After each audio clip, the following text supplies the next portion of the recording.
दोस्तों, जिस तरीके से भारत में एक नफरत की बीज बोई गई है, उसका शिकार हर दिन कोई ना कोई होता चला जा रहा है। हर दिन किसी न किसी को इस परेशानियों का सामना करना पड़ रहा है। कभी मस्जिदों को, कभी दरगाहों को, तो कभी स्वयं मुसलमानों को, तो कभी कुछ तो कभी कुछ। अब नफरत हो भी क्यों ना, चूंकि इस देश के सिटिंग जज, प्रयागराज में स्थित इलाहाबाद हाई कोर्ट के जज ये बात कह सकते हैं कि ये देश बहुसंख्यक के हिसाब से चलेगा, तो आप समझ सकते हैं कि नफरत कितनी चरम सीमा पर है। नफरत कितनी बढ़ करके की जा रही है, ये आप समझ सकते हैं कि जिस देश का सिटिंग जज ये बात कहता हो कि ये देश बहुसंख्यक के हिसाब से चलना चाहिए, ये देश संविधान और कानून के हिसाब से न चल करके ये इस देश का सिटिंग जज ये बात कहने पे आमादा हो चुके हैं कि ये देश बहुसंख्यक के हिसाब से चलना चाहिए। और इसी का शिकार एक दो कश्मीरी व्यापारी हुए हैं। क्योंकि अभी आपको हम पूरी मामला बताते हैं कि क्या बात है। और इस देश में ये हर आए दिन, कुछ दिन पहले दो व्यापारी आए थे कश्मीर से। उनसे महिला पंचायत ने ये बात कही थी कि आप जय श्री राम का नारा लगाइए, ये वो सब बातें कही थी, जो कि आप लोगों ने देखा होगा। मैं वो वीडियो अभी नहीं चला रहा हूँ, ना मैं दिखा रहा हूँ। लेकिन जिस तरीके से इस देश के सिटिंग जज, प्रयागराज में स्थित इलाहाबाद हाई कोर्ट के जज एक समारोह में शामिल होते हैं, हिस्सा लेते हैं, और वहां जाने के बाद वो ये बात कहते हैं कि ये देश, हमें ये कहने में कोई संकोच नहीं कि ये देश बहुसंख्यक के हिसाब से चलेगा। और अब मामला ये इतना बढ़ चुका है, ये इतना मामला बढ़ चुका है कि ये अब देश के सुप्रीम कोर्ट में ये मामला जा चुका है। क्या है खबर, मैं पूरी आपको बताता हूं। जस्टिस शेखर कुमार यादव के खिलाफ इन हाउस जांच की मांग, सीजीआई को शिकायत पत्र, जानिए मामला। तो सीजीआई को इसका पत्र दिया जा चुका है। प्रयागराज, उत्तर प्रदेश के प्रयागराज स्थित इलाहाबाद हाई कोर्ट के लाइब्रेरी हॉल में जस्टिस शेखर कुमार यादव का दिया गया बयान अब पूरे देश में चर्चा का विषय बना हुआ है। जस्टिस शेखर कुमार यादव के बयान का मामला सुप्रीम कोर्ट पहुंच गया है। Campaign for judicial accountability and reforms, CJAR ने चीफ जस्टिस ऑफ इंडिया को चिट्ठी लिखकर इनके बयान की शिकायत की है। सीजेएआर की ओर से भेजी गई चिट्ठी में जस्टिस शेखर कुमार यादव के बयान की इन हाउस जांच की मांग की गई है। तो आप समझ सकते हैं कि कितना बड़ा मामला पहुंच चुका है। अब सीजेएआर की ओर से सीजेआई को भेजी गई चिट्ठी में मांग की गई है कि जांच पूरी होने तक जस्टिस यादव को सभी न्यायिक कार्यों से दूर रखा जाए।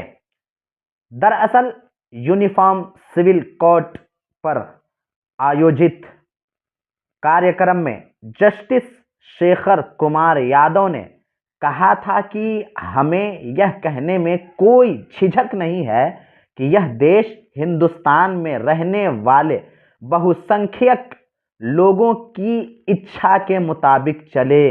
जबकि हम सब जानते हैं कि देश, बाबा साहब ने जो इस देश को संविधान लिख कर दिया है, उस देश के हिसाब से चलता है। और ये एक सिटिंग जज होकर के इस तरह की बात कर रहे हैं कि ये देश बहुसंख्यक के हिसाब से चलना चाहिए, ये देश बहुसंख्यक के हिसाब से चलना चाहिए, संविधान के हिसाब से ये देश नहीं चलना चाहिए। ये एक सिटिंग जज, और जब एक सिटिंग जज के अंदर इस तरीके की नफरत आ जाए, तो आप समझ सकते हैं कि देश की नागरिक, इस देश का जनता किसके पास गुहार लगाने जाएगा, ये देश का जनता किससे अपनी मदद तलब करने जाएगा। जबकि इस देश के न्यायिक जुडिशियली में जिस पर पूरे लोगों की अंधाधुंध विश्वास होती है, बिला कहे कुछ बगैर संकोच के, चाहे गलत हो या सही, सुप्रीम कोर्ट, हाई कोर्ट, यानी कि कोर्ट के फैसले को हम स्वीकार कर लेते हैं, चाहे वो कुछ भी हो, कोर्ट के फैसले को हम स्वीकार कर लेते हैं। लेकिन यहीं पर अगर जो हम देखें तो सुप्रीम हाई कोर्ट के जज जिस बात को कह रहे हैं कि देश संविधान के हिसाब से न चल करके ये देश चलेगा तो बहुसंख्यक के हिसाब से। और आगे मामला क्या है सुनिए। जस्टिस यादव ने कहा था कि यह कानून है, कानून यकीनन बहुसंख्यकों के मुताबिक काम करता है। जस्टिस यादव ने कहा था कि इसे परिवार या समाज के संदर्भ में देखें तो केवल वही स्वीकार किया जाएगा जो बहुसंख्यक के कल्याण और खुशी के लिए फायदेमंद हो।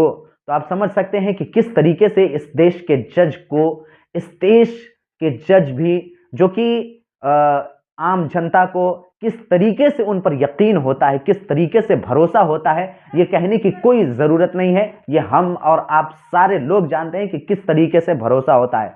और वहीं पर ये इस ऐसे तरीके, ऐसे शब्दावली का इस्तेमाल करते हैं और उसके बाद ये कहने में इनको कोई झिझक नहीं होती है कि ये देश बहुसंख्यक के हिसाब से चलेगा, देश के संविधान के हिसाब से ना चल करके बहुसंख्यक के हिसाब से चलेगा, ये बात ये कहते हैं। और ये इतना मामला बढ़ चुका है कि सुप्रीम कोर्ट तक ये मामला जा चुका है। अब सुप्रीम कोर्ट से क्या फैसला आता है, क्या होता है, अब आने के बाद मैं इस खबर को करके आपको बताऊंगा। लेकिन वहीं पर और अगर जो हम देखें तो आरा कुरुक्षेत्र गीता जयंती में कुछ लोगों द्वारा मुस्लिम दुकानदार को मारे जाने का मामला सामने आया है और हमने लाइव तस्वीरें अपने कैमरे में कवरेज करी, आपसे शेयर कर रहे हैं। आपको बता दें, हजारों कश्मीर से मुस्लिम दुकानदार हर साल आते हैं, परंतु ये पहला मामला इस साल आया है।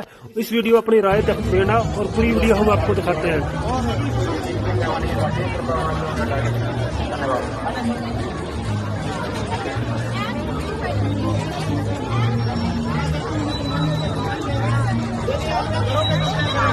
आपकी बहन बेटियों को तंग करेंगे तो जिस दुकान पे आप ले रहे हैं, जिस भी मुसलमान की दुकान से आप समझ रहे हैं,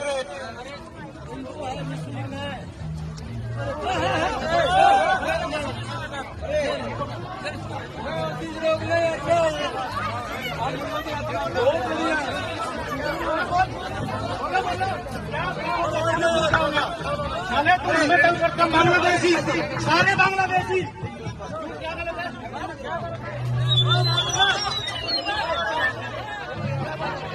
हम उनमें दुकान लगाते हैं, हम इनके बीच में जाते हैं, बीच में बोलना।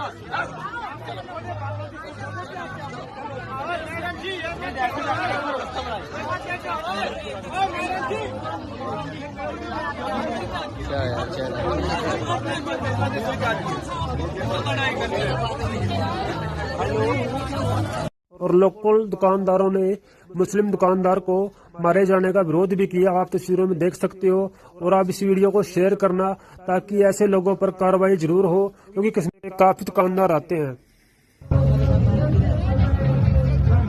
जिस तरीके से दो कश्मीरी लोगों के साथ जो आप वीडियो देख रहे हैं, जिस तरीके से इन लोगों के साथ ये एक भीड़, चरमपंथी की भीड़ आती है और जिस तरीके से इन पर हमला करके इनके कपड़े, इनके दुकान के कपड़े को उतार करके फेंकने लगती है। लेकिन अच्छी बात यह है कि वहाँ के लोगों ने इन कश्मीरी लोगों की मदद की और मदद करके इनको बचाने की हर मुमकिन कोशिश की और मामला अभी ठीक ठाक है। लेकिन अभी तक शायद कि जब अभी मैं वीडियो शूट कर रहा हूँ तब तक के FIR दर्ज नहीं हुई है और उम्मीद है कि इस पर कानून और इस पे उत्तर प्रदेश और इस पे देश के जो न्यायिक चीज़ें हैं, जो जुडिशियली चीज़ें हैं, वो इस मामले को समझने की कोशिश करेंगे और इस पे तमाम लोगों को इस चीज़ पे वो जो लोग जो भीड़ जा रही है